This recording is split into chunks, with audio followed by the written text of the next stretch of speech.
iniciar, digamos, la clase. A partir de la presente clase, que luego vamos a continuar el lunes próximo, y a partir del lunes próximo, todos los lunes y miércoles en este horario de 9:45, eh, vamos a empezar a desarrollar los contenidos del módulo 7. El módulo 7 tiene dos temas centrales que son la libertad religiosa por un lado y la libertad de expresión por otro, y comenzaremos desarrollando las bases constitucionales de la llamada libertad de conciencia y de religión, conforme lo define la Convención Americana de Derechos Humanos. Tal cual se ve en términos generales en teoría constitucional, nuestro sistema constitucional opta por la llamada libertad de cultos, es decir, por la libertad religiosa, por razones netamente políticas que tenían que ver con el proyecto de la generación liberal, de la mitad del siglo XIX, de poblar la Argentina. Tanto en la visión de Alberdi como en la visión de Sarmiento, uno de los objetivos centrales del proceso de organización nacional era poblar la Argentina. Y una de las cuestiones necesarias para favorecer ese poblamiento, en la medida en que, piensen ustedes, tal cual está reflejado en el artículo 20 de la Constitución Nacional, esa inmigración se consideraba centralmente la inmigración europea, es decir, el artículo 20 habla de fomentar la inmigración europea, y en ese momento esa inmigración europea no solamente profesaba el culto católico apostólico romano, sino que tenía un desarrollo importante del protestantismo, y por lo tanto era necesario, digamos, esa libertad religiosa como para asegurar que aún los no católicos apostólicos romanos vinieran a la Argentina. Hay que recordar además que en ese contexto, estamos hablando 1853, 1860, todavía los integrantes del culto católico apostólico romano cumplían un rol político destacado, es decir, eran convencionales constituyentes y por lo tanto pujaban por el reconocimiento del culto católico apostólico romano como un único culto verdadero. Y esto era resistido, digamos, por el sector político liberal en la medida en que veían que si eso así se disponía, la inmigración europea se iba a reducir. Y es por eso que se opta por esa libertad religiosa, a pesar de que la mayoría abrumadora de los integrantes de la Convención Constituyente profesaban el culto católico apostólico romano. Pero es una motivación política la que abre las puertas a la libertad religiosa, al menos en la Constitución de 1853-1860, que fueron los dos momentos en los cuales hubo una puja interna en las convenciones constituyentes respectivas a fin de establecer o este principio de libertad de cultos o el principio de la Iglesia Católica Apostólica Romana como única iglesia válida. Sin perjuicio de ello, como recordando los principios de teoría constitucional, el artículo 2 establece que el Estado federal sostiene el culto católico apostólico romano, es decir, que hay una obligación obligación política del gobierno federal de sostener ese culto, y eso es lo que ha hecho de que se garantice institucionalmente la permanencia del culto católico apostólico romano en el territorio argentino, que además por la práctica institucional argentina se incorpore dentro del presupuesto nacional una serie de erogaciones que tienen que ver con el sostenimiento del referido culto, y por el otro el hecho de que el Código Civil de Vélez Arfield, y luego ratificado por el nuevo Código Civil y Comercial de la Nación, la Iglesia Católica Apostólica Romana es persona del derecho público. Dentro de ese contexto general, ¿qué representa esa libertad de cultos? Bueno, en principio representa la posibilidad de, por un lado, profesar cualquier culto legítimo en la Argentina. Hay que tener en cuenta que mientras el culto católico apostólico romano tiene reconocimiento constitucional previo, los restantes cultos deben llevar adelante una tramitación ante el Ministerio de Relaciones Exteriores con el fin de ser reconocidos como tales y legitimar su actuación dentro del territorio nacional, que es una de las diferencias fundamentales también. Y por el otro lado, los restantes cultos, si violan por sus prácticas el derecho interno argentino o la Constitución Nacional o los tratados internacionales, pueden eventualmente llegar hasta ser expulsados del territorio nacional por el Estado Nacional, lo que nunca puede suceder con el culto católico apostólico romano. Pero además, la libertad de cultos, que está reconocida en el artículo 14 de la Constitución Nacional, también protege lo que denominamos el ateísmo, es decir, no tener culto alguno.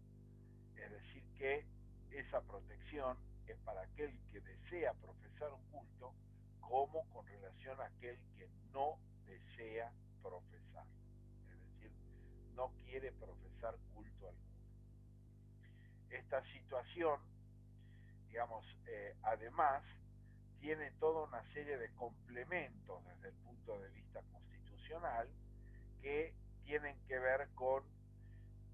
los contenidos de esa libertad religiosa. Principalmente, y esto está reconocido en forma expresa, por ejemplo, en las convenciones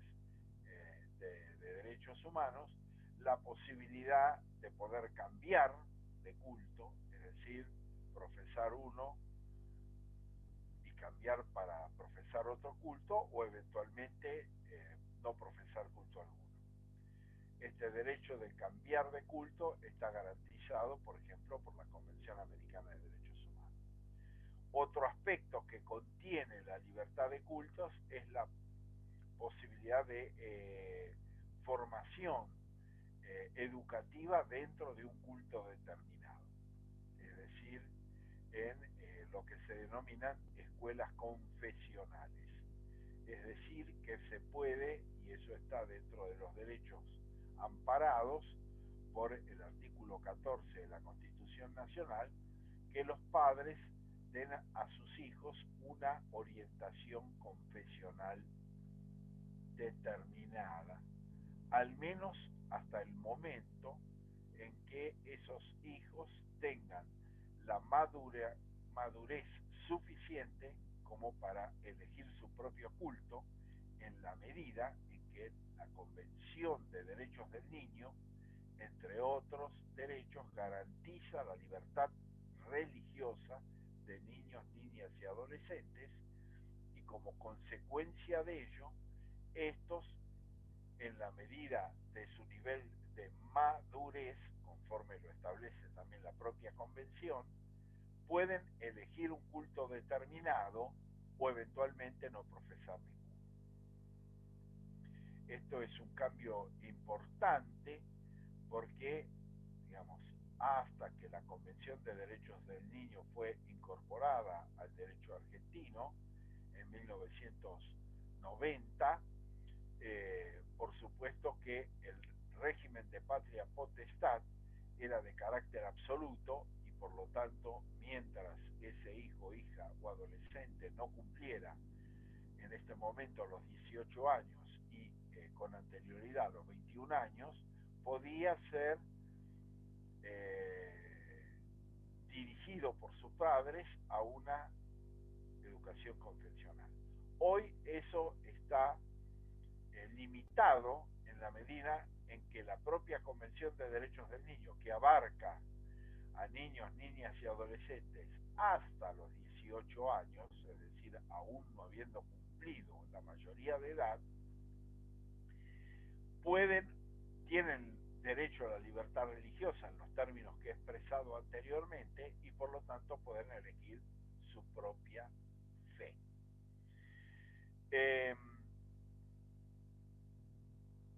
En general, esta pauta tenía un complemento en nuestra Constitución que, insisto, establecía un régimen de libertad de cultos sin igualdad de cultos, porque el culto católico apostólico romano tiene expreso reconocimiento en la Constitución Nacional, en el artículo 2, se establecía claramente de que una de las condiciones para ser candidato a presidente y vicepresidente de la República es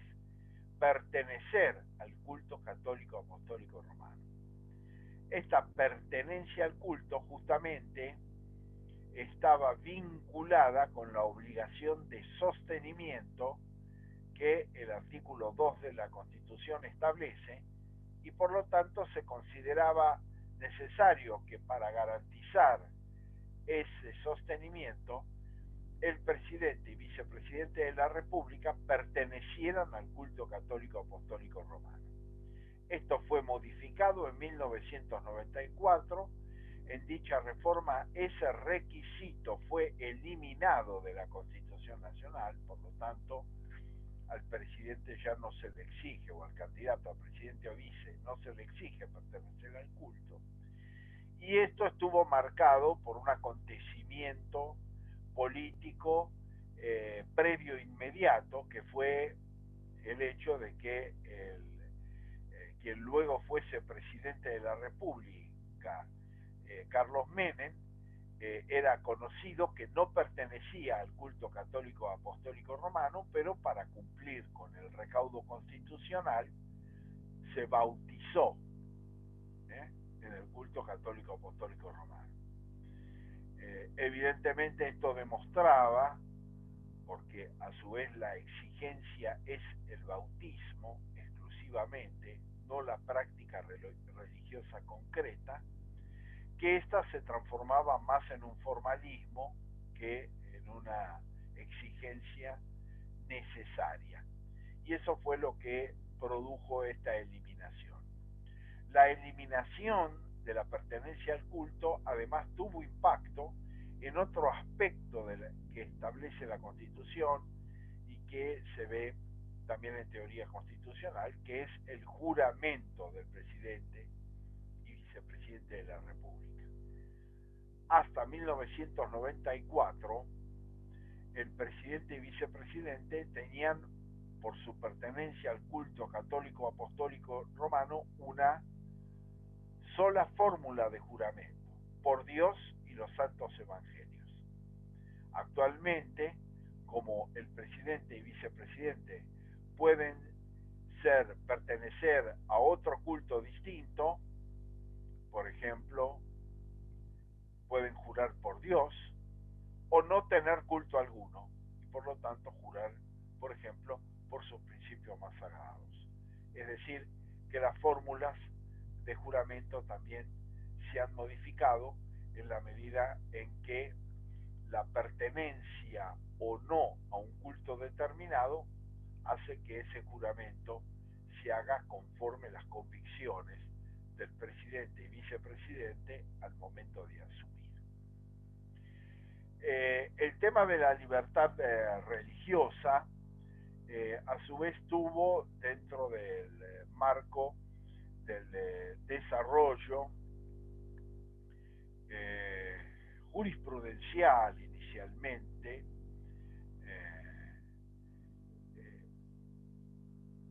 la aparición de lo que se denominó la objeción de conciencia.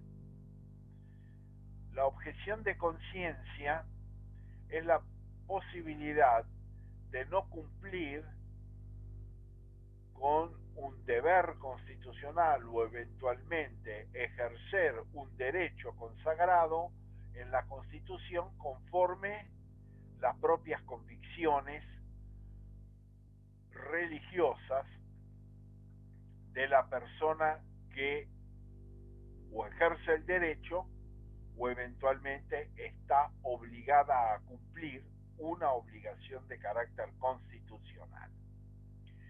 La objeción de conciencia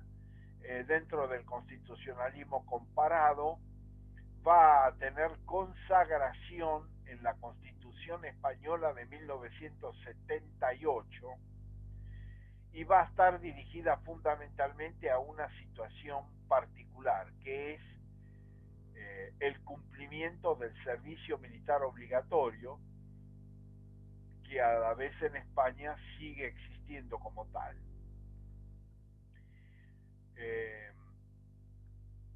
Esa situación o ese precedente a la vez dio origen a un caso que llegó a conocimiento de la Corte Suprema de Justicia de la Nación, que se conoce como el caso Portillo, y que va a ser el leading case, es decir, el primer caso jurisprudencial por el cual la Corte Suprema de Justicia de la Nación va a reconocer que en el marco de la libertad religiosa existe el principio de objeción de conciencia. Esta objeción de conciencia, por lo tanto, o establece la posibilidad de que alguien no cumpla con una obligación legal o constitucional en la medida en que va en contra de sus principios religiosos. En el caso particular de Portillo, estamos hablando de quien a los 18 años debía cumplir el servicio militar obligatorio, pero que paradójicamente, si bien se había reducido la edad para cumplir el servicio militar, no se había reducido la edad para la mayoría de edad, que seguía siendo 21 años. Por lo tanto, la demanda es interpuesta por el padre de quien estaba obligado a cumplir con el servicio militar. ¿Qué se alegaba? Se alegaba pertenecer al culto católico apostólico romano, cuyo uno de cuyos mandamientos es no matarás. Por lo tanto, se sostenía de que llevar adelante el servicio militar obligatorio representaba vulnerar un principio o un mandamiento básico de la fe religiosa. Frente a ello, la Corte, en principio, exigió que esa fe religiosa fuese una fe religiosa auténtica y, por lo tanto, cuando se pretende ejercer la objeción de conciencia, hay que demostrar de un modo fehaciente de que esa fe es anterior al momento o al hecho en que se va a tomar la decisión de, por ejemplo, no cumplir con una obligación determinada. Hay que aclarar acá que además el servicio militar obligatorio se consideró tradicionalmente como la reglamentación legislativa de una obligación constitucional, que es la de armarse en defensa de la patria. Por lo tanto, se entendía ahí que había una obligación constitucional para cumplir con el servicio militar obligatorio y frente a ello el ejercicio de la objeción de conciencia para no cumplir con esta obligación. Además de exigirse la autenticidad de la fe, es decir, que no sea una cuestión meramente de conveniencia o de oportunidad, por una parte, la Corte va a llevar adelante el reconocimiento de la objeción de conciencia, pero aplicando un criterio interpretativo, que es un criterio interpretativo de carácter general de la Constitución. Cuando un derecho y una obligación se confrontan, o cuando dos derechos se confrontan, lo que ha dicho la Corte como regla general, que hay que procurar que ninguno de los dos se anule en forma absoluta, salvo que haya una incompatibilidad de carácter absoluto. Pero que en general esos derechos deben sobrevivir como tales, o la obligación y el derecho deben sobrevivir como tales, y que el conflicto debe ser resuelto tomando en cuenta una alternativa que permita esta situación. En el caso particular de Portillo, ¿qué resolvió la Corte? Bueno, la Corte resolvió que cumpliera el servicio militar obligatorio, pero sin armas. Es decir, que no recibiera instrucción militar vinculada con el uso de las armas de guerra. Con lo cual la Corte pretendió mantener, digamos, la obligación, pero por otro lado también reconocer el derecho a objeción de conciencia. En el derecho comparado, además, la objeción de conciencia está acompañada con la necesaria obligación de cumplir con un imperativo de carácter social en reemplazo de la obligación que no se cumple por objeción de conciencia. En el caso de la legislación, por ejemplo, española en esta materia, establecía de que la persona que ejercía la objeción de conciencia y no cumplía el servicio militar obligatorio debía cumplir en ese periodo una obligación de carácter social sustitutiva. En la Argentina, durante la presidencia de Carlos Menem, se comenzó a discutir sobre todo una legislación que incorporara la objeción de conciencia en materia de servicio militar obligatorio, pero esto en definitiva no avanzó en la medida en que hubo un caso emblemático en la Argentina, que fue el llamado caso Carrasco, por lo cual un soldado muere prestando el servicio militar obligatorio en condiciones demostradas de que fueron sus superiores los que lo sometieron a determinadas reglas que terminaron generando su muerte. Con lo cual esto llevó en definitiva en la Argentina, sistema que rige hasta la actualidad, de que no existe más el servicio militar obligatorio. Y por lo tanto es lo que se llama un servicio militar profesionalizado, por el cual quien decide ingresar a las Fuerzas Armadas y de Seguridad lo hace por su propia voluntad y su propia decisión y no impuesto por el Estado. Pero el principio de objeción de conciencia sigue teniendo vigencia más allá de esa situación particular que le dio origen, en el caso particular del constitucionalismo comparado y también de la jurisprudencia de la Corte Suprema, en la medida en que yo podría evitar cumplir con una determinada obligación con el ejercicio de la objeción de conciencia. Si ustedes recuerdan, para un caso más o menos inmediato en la Argentina, cuando se debatió la ley de interrupción voluntaria del embarazo, justamente uno de los temas que se analizó, que fue motivo de debate y que de alguna manera también está, digamos, incorporada en los nuevos proyectos sobre el tema frente al rechazo definitivo del Senado de ese proyecto de ley, de regular la objeción de conciencia, es decir, la posibilidad de que el médico tratante, por principio de objeción de conciencia, resuelva, por ejemplo, no interrumpir un embarazo. Pero lo que se ha sostenido claramente que el ejercicio de la objeción de conciencia no puede de ninguna manera generar el no acceso al derecho. Es decir, que el Estado, por ejemplo, en el caso de que se hubiera admitido la interrupción voluntaria del embarazo y hubiera una sucesión de ejercicio de objeción de conciencia para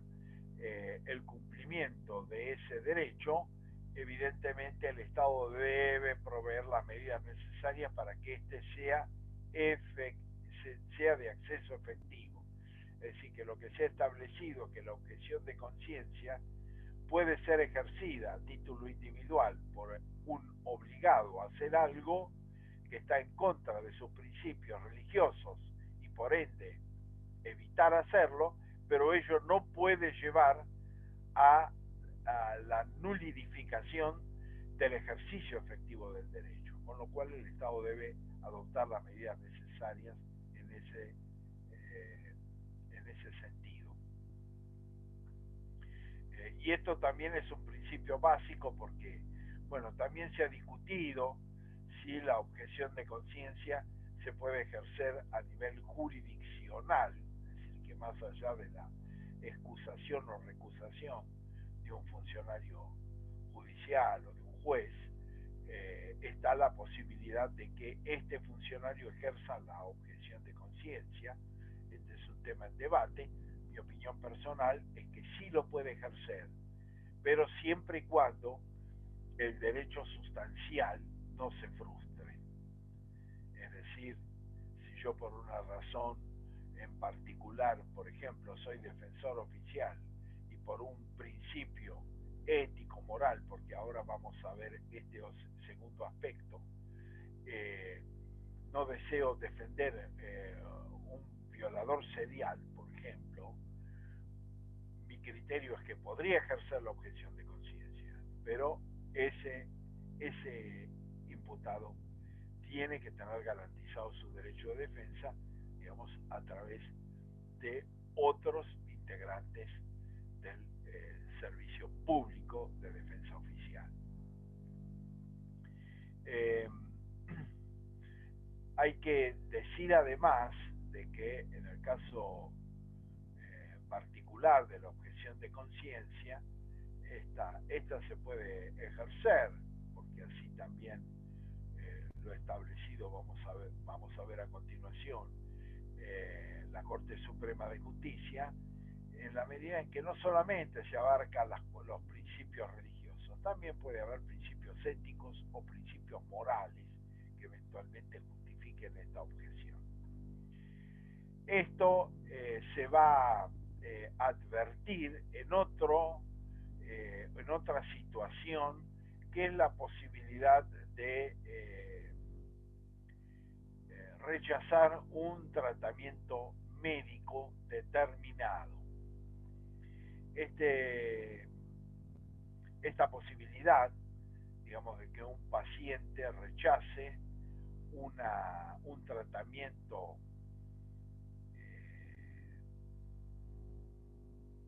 en principio generaba muchas resistencias. La Corte Suprema de Justicia de la Nación, en un precedente que es atípico, porque es el caso Bahamondes, que generalmente se cita como antecedente de la posibilidad de que por razones religiosas, éticas o morales una persona pueda desechar un tratamiento, es un fallo en minoría, es decir, 5 jueces de los 9 de la Corte por mayoría habían resuelto desestimar la demanda por entender que la cuestión había caído en abstracto porque Maimónides se había curado, a pesar de que había decidido no someterse como testigo de Jehová a la transfusión de sangre, y por lo tanto la mayoría de la Corte dijo que era un caso abstracto que no merecía tratamiento de la Corte. La minoría de 4 miembros va a entrar al análisis de la cuestión de fondo, afirmando también un precedente que proviene de la Corte Federal de los Estados Unidos,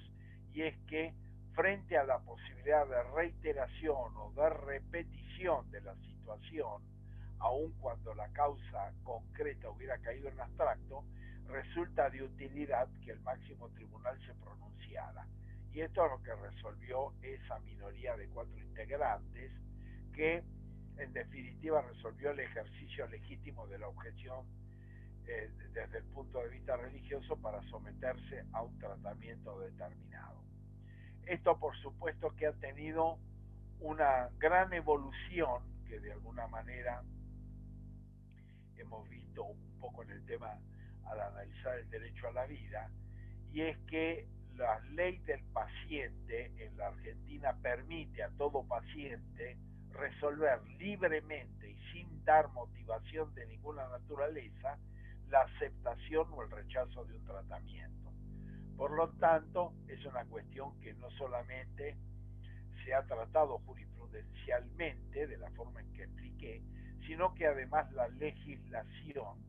ha avanzado en el sentido de reconocer lo que desde el punto de vista de la bioética se ha definido como autonomía del paciente. Es decir, que el paciente tiene derecho a la información y autonomía de decisión. Es decir, que son los dos principios básicos, ¿no? Lo que se conoce como consentimiento informado. Es decir, el médico debe informar sobre el padecimiento, sobre las posibilidades de evolución del mismo, los tratamientos disponibles, tanto el que sugiere el profesional como otros alternativos, y en definitiva el paciente decidir qué tratamiento va a llevar adelante o si eventualmente no va a llevar ninguno. Es una decisión autónoma que a la vez había un debate jurisprudencial en la Argentina sobre la necesidad de fundar o no esa decisión, pero la ley se ha inclinado decididamente a que puede decidir sin fundamento de ninguna naturaleza, es simplemente porque es su propia convicción. Lo que se mantiene de alguna manera frente a estas situaciones es que siempre el paciente debe por regla decidir por sí. Por lo tanto, debe ser una persona adulta, mayor de edad, en estado de conciencia, que así lo resuelva. Y en el caso de los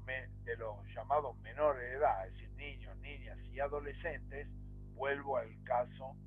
de la Convención de Derechos del Niño, es que en principio los padres, por sus propias convicciones religiosas, no pueden imponer la decisión a sus hijos menores de edad. Pero sí esos hijos menores de edad, es decir, niños, niñas y adolescentes menores de 18 años, que sí profesan una determinada religión por su propia decisión, conforme su estado de madurez, tienen también derecho a resolver por sí mismos que si aceptan o no, por estas razones, un tratamiento determinado. Por supuesto que esto está vinculado, digamos, con la situación particular de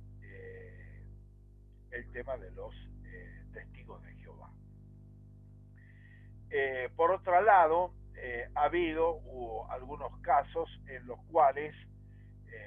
sí se han superado mucho más rápidamente que en la jurisprudencia argentina, dentro del derecho penal, digamos, ir contra los símbolos patrios, es decir, dañar los símbolos patrios, afectar los símbolos patrios, faltarle el respeto a los símbolos patrios, puede constituir un delito. Esta situación se vinculó jurisprudencialmente también inicialmente con los testigos de Jehová, es decir, como ustedes saben, no cantan el himno nacional ni por lo tanto se ponen de pie para hacerlo. Esta situación había generado una cuestión de tensión que por otro lado tenía, vuelvo a insistir, fue mucho menos conflictiva, porque hay un precedente de la Corte Federal de los Estados Unidos, que es el caso Johnson, en lo cual ya la Corte había resuelto, la Corte Federal de Estados Unidos, había resuelto que quemar la bandera de los Estados Unidos no podía ser considerado delito, sino que ingresaba dentro del marco de la libertad de expresión. Es decir, era una forma de expresar el descontento, el rechazo de una decisión, de una medida política, etcétera, o de una actuación estatal, a través de la quema de la bandera. Y por lo tanto eso entraba dentro de la propia libertad de expresión. Por lo tanto, esa es una cuestión que generó mucho menos conflicto y que se resolvió de un modo definitivo en la Argentina y en la jurisprudencia argentina con el caso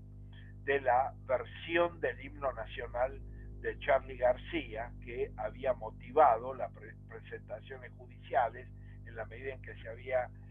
entendido que la interpretación de la música y de la letra, tal cual Charly García lo había hecho, podía generar esa vulneración al respeto de los símbolos patrios, y la jurisprudencia había resuelto, por supuesto, que eso formaba parte, que lo vamos a ver un poco más adelante, del concepto de libertad de expresión, que abarca la expresión artística indudablemente. Entonces, eso estuvo, digamos, en sus consecuencias mucho más limitado. Por otro lado, más recientemente, la Corte Suprema de Justicia de la Nación, en el caso Castillo, de algún modo reafirmó el hecho de que una enseñanza religiosa unívoca en la enseñanza oficial no está habilitada por la Constitución Nacional. En el caso particular, era una ley de la provincia de Salta que obligaba la enseñanza del culto católico apostólico romano en las escuelas públicas. Entonces, evidentemente, la Corte Suprema de Justicia de la Nación analizó con profundidad el tema de los alcances de la libertad religiosa dentro de nuestro ámbito constitucional, y por supuesto que determinó que la enseñanza obligatoria del culto católico apostólico romano vulneraba los alcances de esa libertad religiosa, que, vuelvo a insistir, no impide la existencia de instituciones de formación educativa confesional, a las cuales, por ejemplo, los padres pueden optar para la formación de sus hijos, pero no se puede establecer una formación religiosa unívoca de carácter obligatorio en la enseñanza pública, y así lo determinó con claridad la Corte Suprema de Justicia de la Nación en el caso Portillo. Bueno, además de estos aspectos de la libertad de conciencia y de religión, vamos a ingresar a la explicación de los contenidos de la libertad de pensamiento y expresión en la Constitución Nacional. En principio, hay que señalar de que los alcances de esta libertad han ido evolucionando históricamente. Si ustedes recuerdan, algunas pautas de lo que es los contenidos de la historia constitucional argentina, una de las primeras normas que se dictaron dentro del derecho patrio, es decir, a partir de 1811 en adelante, es lo que se llama el decreto de libertad de prensa o de imprenta, que establece la eliminación de la censura previa, es decir, que toda persona puede publicar sus ideas sin censura previa, que es el propio principio que recoge nuestra Constitución de 1853 en el artículo 14. Es decir, que la primera etapa de evolución de lo que llamamos la libertad, hoy llamamos libertad de expresión, abarca sobre todo lo que se denomina libertad de prensa o libertad de imprenta, es decir, que era en última instancia el desarrollo de la libertad de expresión a través de la imprenta, es decir, de la publicación de periódicos, semanarios, libros, y sobre todo el principio básico de impedir la censura previa, que era el régimen que regía durante la colonia. ¿Qué es la censura previa? Bueno, el control previo de un artículo al momento de su publicación. Es decir, la censura previa es que hay un censor o un conjunto de censores que ven el texto y por lo tanto autorizan su publicación, impiden su publicación o sugieren cambios o modificaciones para ser publicado. Y por lo tanto, el redactor del artículo solamente podía publicarlo en la medida en que estaba autorizado por el censor o eventualmente incorporaba las modificaciones o los cambios que el censor le imponía previamente. Este principio de censura previa se ubica dentro de este contexto, que está acompañado además por un proceso de evolución del contenido de esa libertad, es decir, cuál era el mecanismo común y ordinario de divulgación de las ideas, era a través de la imprenta, a través de la letra impresa. Por eso el artículo 14 habla de libertad de publicar las ideas por la prensa, sin censura previa. Esta situación se va a reforzar en 1860 con la incorporación del actual artículo 32 de la Constitución Nacional, que fue impuesta por Buenos Aires. Recuerden ustedes, Buenos Aires se va a incorporar por el pacto de 1859 en forma definitiva a la Confederación, pero se va a reservar el derecho de examinar la Constitución Nacional y proponer reformas. Esta comisión examinadora se va a reunir en Buenos Aires, ahí van a participar figuras como Mitre, Sarmiento, Mármol, y van a sugerir una serie de modificaciones al texto constitucional, entre las cuales está la incorporación del artículo 32 de la Constitución Nacional. Ese artículo habla de libertad de imprenta, es decir, reforzando esta idea de que es a través de la imprenta en que se ejerce esa libertad,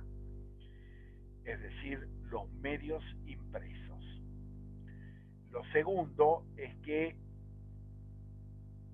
establece ese artículo es que el Congreso Nacional no va a poder dictar ninguna ley que regule la libertad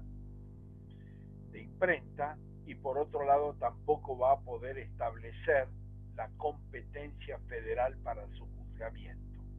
Es decir, el artículo 32 de la Constitución, de un modo literal, le prohíbe al Congreso dictar leyes regulatorias de la libertad de imprenta y le impide a la justicia federal juzgar sus eventuales abusos. Esto hizo de que en principio sean las provincias las que regularan la libertad de imprenta y establecieran los actos o conductas consideradas abusivas y eventualmente la competencia de quien estaba habilitado para juzgarlos, que en el caso particular de las leyes de imprenta era un jurado de imprenta. Es decir, tal vez uno de los sistemas que se sostuvo sobre sobre la segunda mitad del siglo XIX y principios del siglo XX, justamente el juicio por jurados en la Argentina fue a través del juzgamiento de los abusos de imprenta en las provincias argentinas. Este criterio fue modificándose interpretativamente, en principio en 1932, cuando se estableció la posibilidad de aplicación de normas de carácter nacional, por ejemplo, delitos cometidos, lo que se denominó en ese momento delitos cometidos por medio de la prensa, es decir, calumnias e injurias, por ejemplo, desacato, es decir, calumniar o injuriar a una persona por medio de la prensa, o el desacato, faltarle el respeto a la investidura presidencial, eran delitos que estaban en el Código Penal, una ley nacional, y por lo tanto la Corte flexibilizó ese principio y ese criterio, diciendo justamente de que podía aplicarse esa ley nacional para el juzgamiento de los abusos. Y ese segundo criterio interpretativo se va a ampliar en la década de 1960 por la Corte Suprema de Justicia de la Nación, diciendo que además, si la persona objeto de la calumnia, la injuria o el desacato era un funcionario del Poder Ejecutivo Nacional, por ejemplo el presidente de la República, eso generaba la competencia federal en relación a la persona, que también era aplicable. Por lo tanto, en nuestro régimen, actual, tanto ley nacional como competencia federal han quedado habilitadas para el juzgamiento de los abusos cometidos por medio de la prensa, ¿no? Y esto ha representado, digamos, una interpretación dinámica del artículo 32, aún en contra de su letra literal, basado fundamentalmente en otro fenómeno que se va a comenzar a desarrollar a principios del siglo XX en la Argentina, que inicialmente en el siglo XIX van a, estamos hablando 1869, diario La Prensa, 1870, diario La Nación, que van a comenzar un proceso de nacionalización de la prensa también, que hasta ese momento se mantenía sobre todo con jurisdicción y atribuciones locales. Y esto, por supuesto, se va a profundizar a principios del siglo XX con la aparición de nuevos medios nacionales de circulación nacional, como fue el diario La Razón en 1905. Es decir, que esto también había de alguna manera desactualizado, conforme a la interpretación doctrinaria y jurisprudencial, los términos del artículo 32, en la medida en que también los medios ya no estaban localizados en una provincia o localizados en una ciudad determinada dentro de una provincia, sino que se habían nacionalizado sobre todo el territorio. Entonces, sobre la base de esa interpretación dinámica, si bien la letra del artículo 32 desde 1860 a la fecha no se ha modificado, sí se ha modificado el alcance interpretativo de sus disposiciones sobre la base de estos cambios. Ahora bien, además de este primer proceso, va a haber en la Argentina del siglo XX dos fenómenos nuevos, es decir, de divulgación de ideas. En principio, porque ahora se han cumplido justamente 100 años de la primera emisión radial en la Argentina, 1920. Es decir, que va a aparecer otro nuevo medio de difusión que es la radio, y por el otro lado también va a aparecer otro medio de difusión importante que va a ser la televisión a mediados del siglo XX, ¿no? Durante la segunda presidencia de Juan Domingo Perón van a comenzar las emisiones televisivas. Entonces esto va a ampliar el concepto a una segunda etapa, que es la libertad de expresión. Es decir, en vez de hablar de libertad de prensa, va a comenzar a hablarse de libertad de expresión, porque además se van a sumar otras formas expresivas, como las artísticas. Es decir, también en esa primera etapa del siglo XX en la Argentina va a comenzar a desarrollarse la cinematografía en el país, que tiene su origen, digamos, con los hermanos Lumière a fin del siglo XIX, y que justamente a partir de 1920, 1930 va a comenzar a desarrollarse en la Argentina hasta la actualidad. Es decir, que ya ahora esa libertad va a incorporar no solamente otros medios expresivos, sino también medios artísticos u otras formas de expresión, que, como expliqué con el caso Johnson, es lo que de la Corte de Estados Unidos y la quema de la bandera, también lo que se llama la expresión simbólica. Es decir, que distintas formas de expresión también van a ser abarcadas por esta libertad, centralmente. Hay una tercera etapa que va a conocerse como el derecho a la información.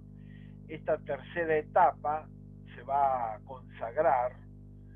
normativamente en la Convención Americana de Derechos Humanos en el artículo 13. ¿Cuál es el gran cambio? El gran cambio es que tanto la libertad de prensa como la libertad de expresión generalmente tienen como destinatario al emisor, es decir, al que emite la expresión, ya sea al pintor que pinta un cuadro, al director que hace una película, al conductor de un programa radial, a un conductor de un programa televisivo, y por supuesto a quien publica sus ideas por medio de la prensa escrita, la llamada prensa escrita, que incluye el libro, por supuesto. Entonces ya no es quien publica sus ideas por la prensa, sino que el derecho a la información incorpora un segundo protagonista, en primer lugar, que es lo que tradicionalmente se llamaba receptor, o se llama receptor de las ideas y de las expresiones, que hasta ese momento era un sujeto pasivo. El sujeto activo era el que emitía, el sujeto pasivo era el que recibía la información que se deseaba emitir, y por lo tanto la protección de la libertad era en favor del emisor. ahora, como bien lo expresa el artículo 13 de la Convención Americana de Derechos Humanos, también el receptor se transforma en un sujeto activo. ¿Por qué? Porque puede buscar información. Es decir, no solamente está el derecho de quien emite información, sino está el derecho de quien busca información y pretende lograrla. Es decir, que hay dos sujetos fundamentales ya en la relación del derecho a la información: quien emite la información y quien recibe y busca la información. Esto ha generado un debate que hasta hoy en día está vigente, que es el tema del derecho al acceso a la información pública. Es decir, como las personas tienen derecho a buscar información, esa búsqueda de información también puede llevarse adelante a través de los órganos estatales. Y por lo tanto, ya el Estado no puede decidir de una manera unilateral qué publica y qué no publica, qué información brinda y qué información no brinda, sino que hay un derecho de acceso a la información pública, porque ese acceso a la información pública es un elemento fundamental para completar la información y eventualmente para la toma de decisiones. Hay que tener en cuenta, por ejemplo, que ese derecho a la información está incorporado, además del artículo 13 de la Convención Americana de Derechos Humanos, que tiene jerarquía constitucional, en el artículo 42 de la Constitución Nacional, cuando habla del tema de los derechos de los consumidores y usuarios y el derecho a participar de audiencias públicas informadas para la toma de determinadas medidas, como es el aumento de las tarifas de los servicios públicos. Entonces ahí se está garantizando no solamente el derecho a la participación, sino el derecho a la información, es decir, a participar de un modo informado. Es decir, que el Estado debe volcar toda la información disponible para el desarrollo de esas audiencias, aunque por el momento, de acuerdo a la legislación argentina y a nuestra Constitución, lo que deciden esas asambleas de consumidores y usuarios no resultan de acatamiento obligatorio por parte del Estado. Pero son antecedentes constitucionales que van dando pie al derecho a la información, de acceso a la información pública, y a la vez esto ha sido motivo de una regulación legislativa justamente que establece ese acceso y que por lo tanto limita las posibilidades de que el Estado califique como secreta esa información y no la brinde específicamente, porque se entiende que es fundamental para la toma de decisiones. Entonces, esta circulación de entre emitir ideas y además derecho a recuperar información, aún en los casos en que esa información en principio no se facilita o no pretende darse, le da justamente este dinamismo a este derecho,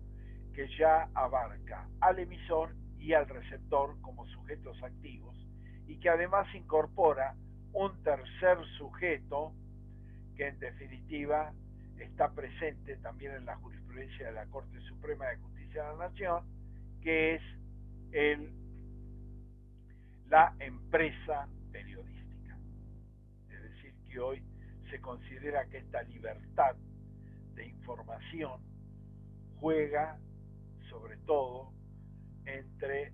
emisor, receptor y empresa periodística, y además también incluye al Estado, en la medida en que el Estado tiene obligación de proporcionar información pública para la toma de decisiones. La cuarta acepción de este derecho es lo que se conoce actualmente como derecho a la comunicación. La comunicación, a la vez, ¿qué pretende sobre todo? ¿O qué ingrediente incorpora? El derecho a la, y también de alguna manera la necesidad de la diversidad de voces. Es decir, que la información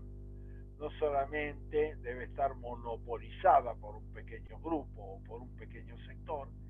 sino que esa libertad incorpora también la posibilidad de acceso de nuevas voces al espectro comunicacional, como para que también se tenga un mayor nivel de receptividad de esa información, una mayor variedad de fuentes informativas y como consecuencia de ello la posibilidad de una toma de decisiones que ya no descanse en una visión dominante, sino que permita la incorporación de visiones alternativas. Y esto es lo que en definitiva forma parte de lo que se conoce como el derecho a la comunicación y que de algún modo fue motivo de debate en el contexto de la ley de medios audiovisuales y que lamentablemente, a mi forma de ver, se ha tornado no operativa, a pesar de que es una legislación vigente, pero que no está operativa en la Argentina. Y uno de los factores, de algún modo, que justamente pretendía la consagración de esa libertad de comunicación era la distribución equitativa del espectro audiovisual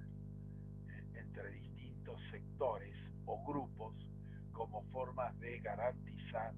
esa diversidad. Por lo tanto, podemos sostener de que esa libertad y su contenido han evolucionado desde la libertad de prensa o de imprenta a la libertad de expresión, de la libertad de expresión a la libertad de poder integrar, digamos, la información, es decir, integrar al receptor, el derecho a la información y finalmente el derecho a la comunicación.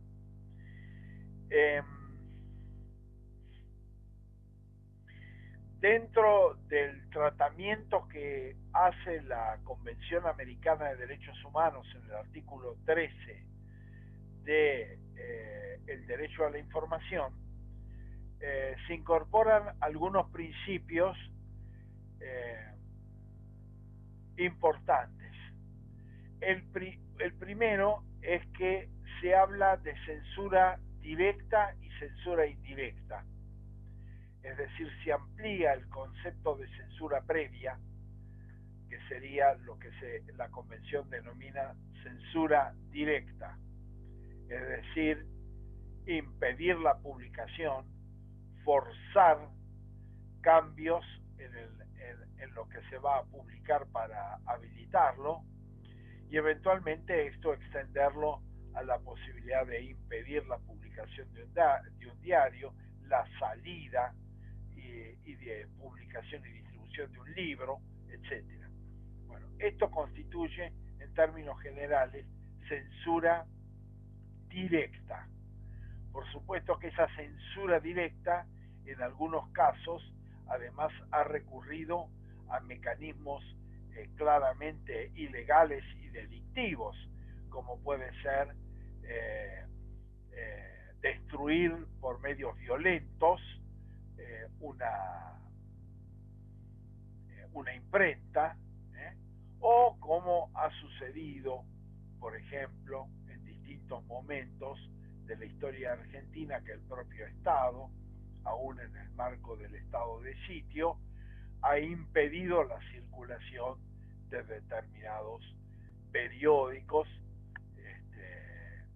y diarios en la Argentina. Esto es una situación que digamos, incluye el concepto de censura indirecta, es decir, hay un impedimento de forma directa e inmediata sobre lo que se desea publicar, ya sea restringiéndolo, limitándolo o impidiendo lisa y llanamente su publicación y o su circulación. El segundo concepto es el concepto de censura indirecta. El concepto de censura indirecta es más amplio porque abarca lo que podríamos definir como censuras encubiertas. Censuras encubiertas que,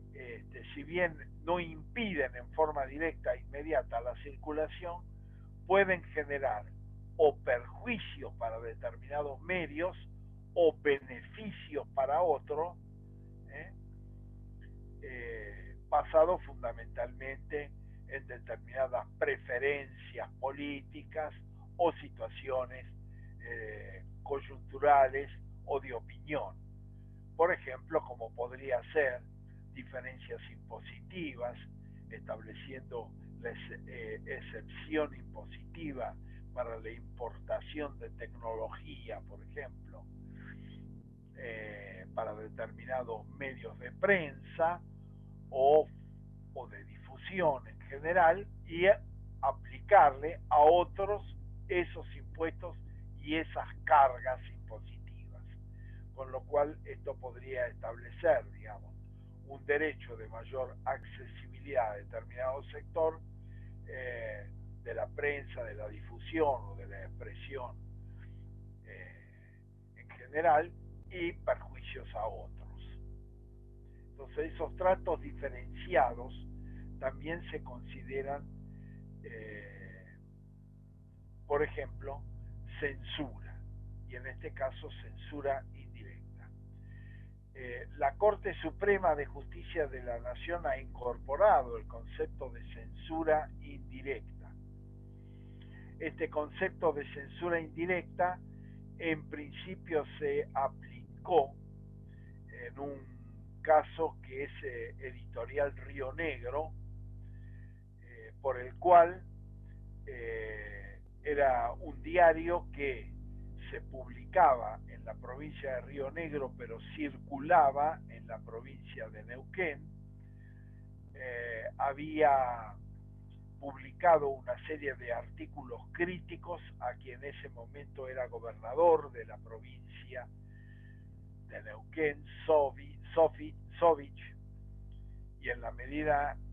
en que había producido esos artículos críticos, el gobierno de Neuquén había decidido retirar la publicidad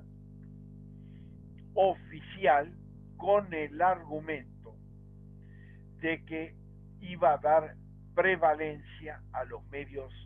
locales, a los medios de difusión local. La mayoría de la Corte Suprema de Justicia en ese caso consideró de que se trataba de una censura indirecta. En primer lugar, porque estableció que se encontraba debidamente demostrado de que el retiro de la publicidad oficial por parte del gobierno de Neuquén se había vinculado o asociado con la emisión y publicación de determinados artículos críticos al gobierno de esa provincia. Ese fue el primer aporte de la jurisprudencia de la Corte, con lo cual debe existir, para hablar de censura indirecta, una relación entre una situación o lo que podríamos denominar un castigo indirecto frente a la existencia de ciertas publicaciones o afirmaciones efectuadas por el medio. El segundo es que de ninguna manera la privación de esa publicidad oficial tiene que tener como consecuencia el impedimento de publicación del medio, es decir, que no necesariamente debe llevar a una crisis de tipo económico de ese medio de prensa, sino que basta esa relación y basta establecer la consecuencia disvaliosa, es decir, el menor ingreso económico para ese medio, como consecuencia de la publicación de esas afirmaciones críticas. El tercer elemento que va a utilizar la Corte es que, sin perjuicio de ello, ningún medio de prensa tiene derecho per se a acceder a la publicidad oficial. Es decir, que la publicidad oficial puede ser debidamente administrada por el Estado, pero de un modo equitativo. Es decir, que esto no impide de ninguna manera de que un medio que en un momento determinado cuenta con una publicidad oficial, en el futuro deje de contar con esa publicidad,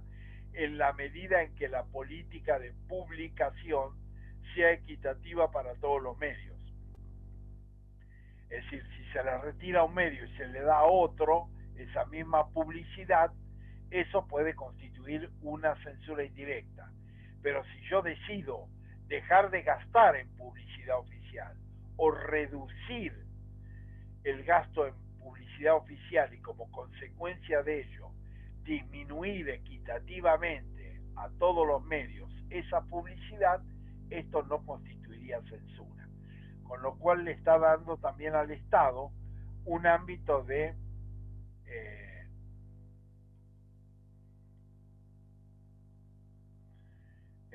le está dando al Estado un ámbito de discrecionalidad respecto a la administración del recurso. Estos fueron los tres aportes más importantes, es decir, la relación entre los artículos de censura y el retiro, que este retiro de publicidad de ningún modo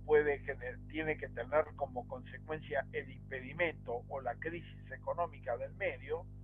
sino vislumbrarse como una sanción, como un castigo por esos artículos de crítica. Y en tercer lugar, la posibilidad de que el Estado pueda regular de un modo equitativo la publicidad oficial.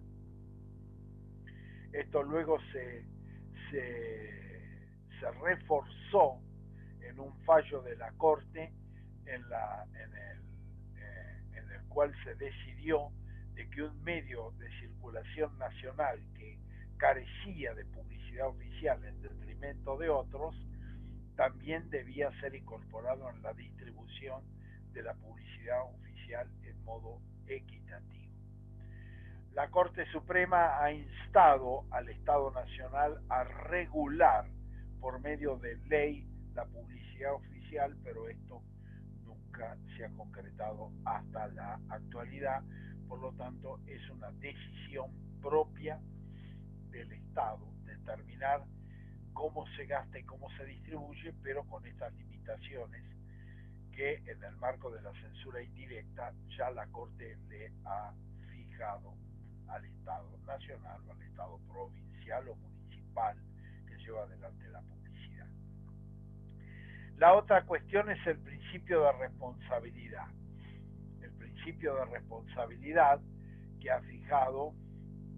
la Corte, que fija el artículo 13 en forma clara de la Convención Americana de Derechos Humanos, es que es ulterior.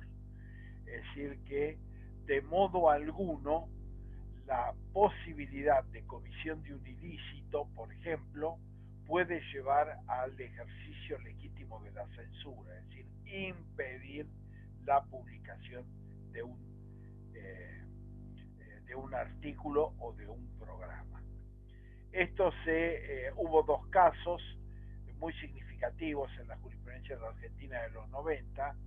El primero fue el caso Berbinsky, en la cual Berbinsky interpuso una acción tendiente a evitar la publicación de una solicitada en los medios masivos de comunicación vinculada con la defensa de lo actuado por la última dictadura militar en la Argentina, sosteniendo que esto podía constituir la comisión del delito de apología del delito. Por lo tanto, solicitaba que la justicia ordenara su no publicación. El juez de primera instancia, que decidió favorablemente a esa presentación y ordenó como medida cautelar la no publicación. Esto pasó a la Cámara Nacional Criminal y Correccional Federal, y esta Cámara sostuvo que la censura no podía tener ningún tipo de andamiaje, digamos, que la responsabilidad era ulterior, que si eventualmente la solicitada constituía apología del delito, luego sus firmantes debían ser sometidos a proceso, pero que esto de ninguna manera podía justificar una censura previa a la publicación,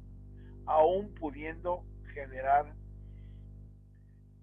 daños y perjuicios o eventualmente aparecer como la comisión de un delito de acción pública. Este caso, digamos, se fortaleció, el caso Berlinski, con otro caso que fue el caso Servini de Cubría, que también se resolvió tiempo después, y que la Corte Suprema de Justicia de la Nación determinó de que no puede haber censura ni siquiera desde el punto de vista judicial. El caso tuvo una trascendencia muy importante porque fue la imposibilidad de divulgar un sketch que era crítico de Servini de Cubría en el programa de Tato Bores. La Cámara Civil de la capital federal había hecho lugar a la medida cautelar solicitada por Servini de Cubría y había ordenado no emitir ese sketch crítico a la jueza federal. Como consecuencia de ello, la producción del programa de Tato Bores recurrió a la Corte Suprema de Justicia de la Nación, y en ese caso Servini de Cubría, la Corte no solamente amplió el principio de no censura a otros medios que no eran los escritos, es decir, acá estábamos hablando de un medio audiovisual, es decir, un programa televisivo, con lo cual no solamente amplió la prohibición de la censura previa en medios escritos, sino también en medios audiovisuales, pero además también sostuvo de que no se puede recurrir a la justicia para legitimar una forma de censura, que eventualmente, si hay un perjuicio, en este caso un perjuicio que puede resultar de carácter civil o de carácter penal, ese perjuicio es de carácter ulterior a la emisión y no puede generar de ninguna manera censura, ni de hecho, ni legal, ni por medio del Poder Judicial. Y este principio de que la responsabilidad es ulterior surge claramente del artículo 13 de la Convención Americana de Derechos Humanos.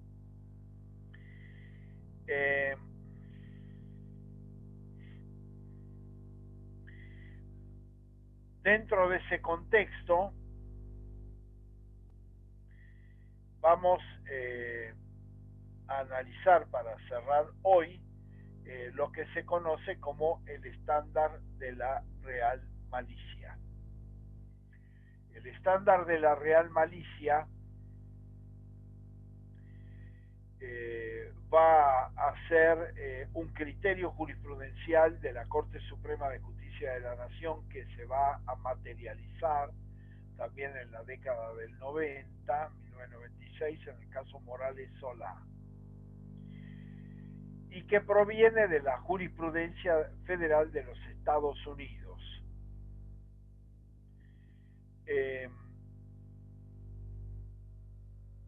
Dijimos que la responsabilidad de los medios,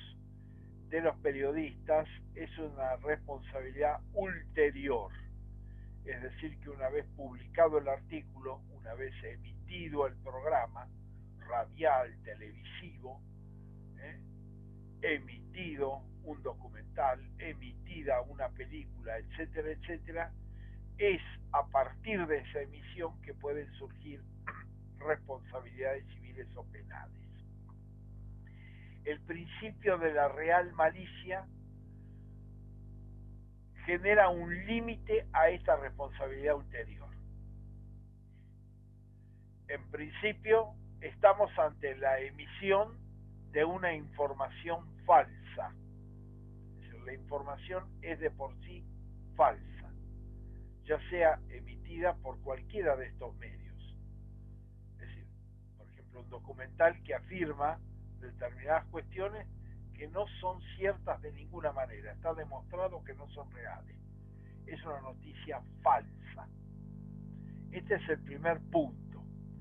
y por lo tanto es la posibilidad de limitar la responsabilidad de un medio o de un periodista frente a la emisión de una noticia falsa. El segundo elemento es que esa noticia falsa está referida a un funcionario público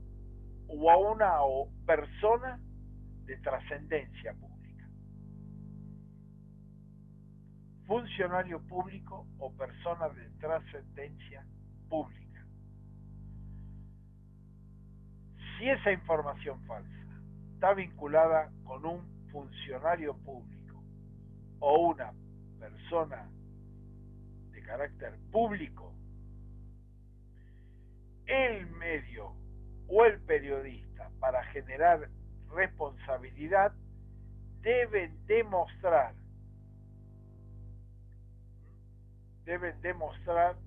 de que, no el medio, sino la víctima de la información. Aclaro, la víctima de la información tiene que demostrar de que el medio actuó con dolo o actuó de un modo negligente. Es decir, si ese funcionario público y esa persona pública es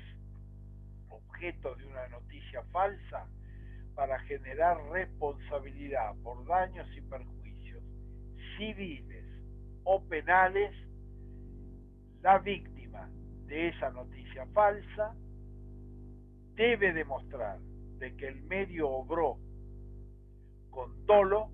u obró con grave negligencia. ¿Qué significa dolo? Debe demostrar la víctima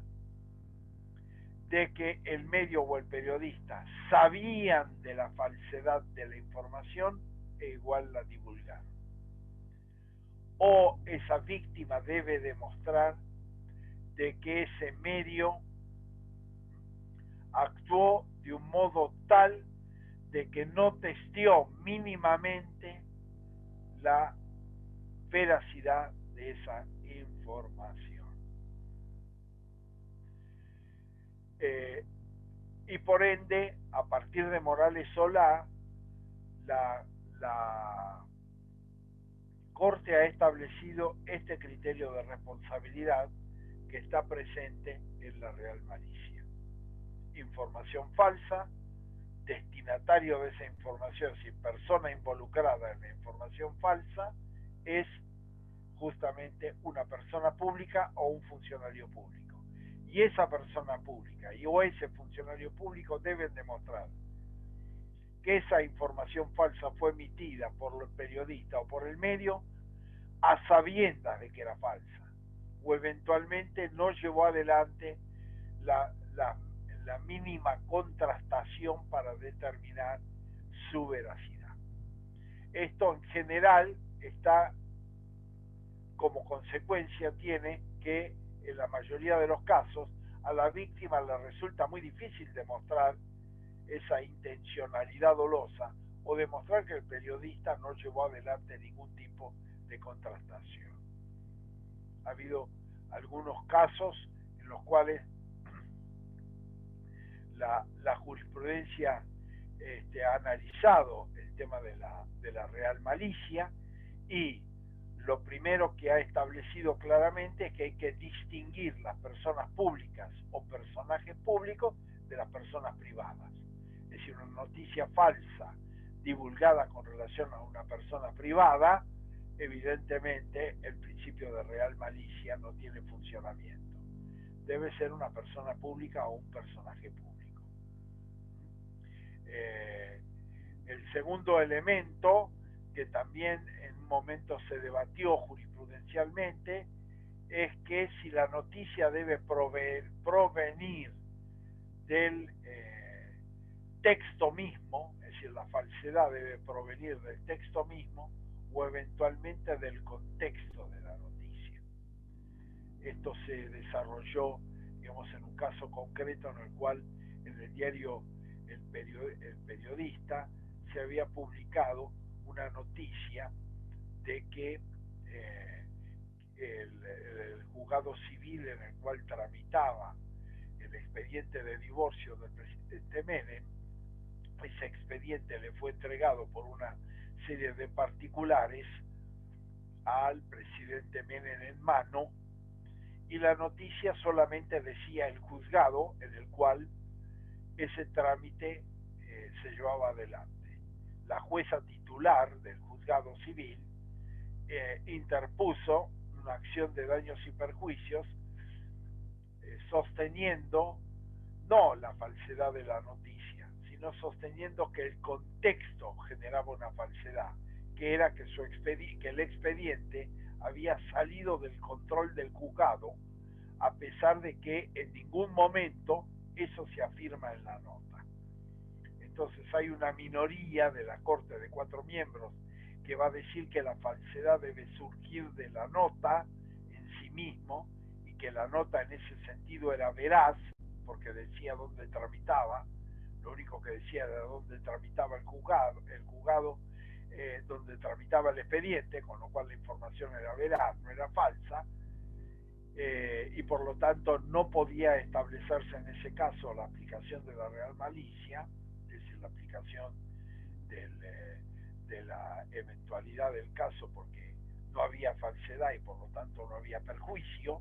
es decir, lo que sostenía que no había perjuicio porque no había falsedad, y en el segundo caso de que la falsedad podía surgir del contexto, es decir, sosteniendo de que, o dando a entender de que el expediente había salido del control del juzgado, aunque no se dijera expresamente. Y en este caso, además, la jueza pudo demostrar que